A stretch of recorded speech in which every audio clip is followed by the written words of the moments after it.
जंगल में रह जयाम आदिवासी जंगल रखवाला रे।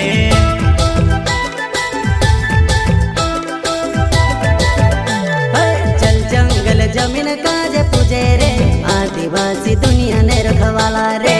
बाप देव खतरी काज पूजे रे आदिवासी सबसे निराला रे।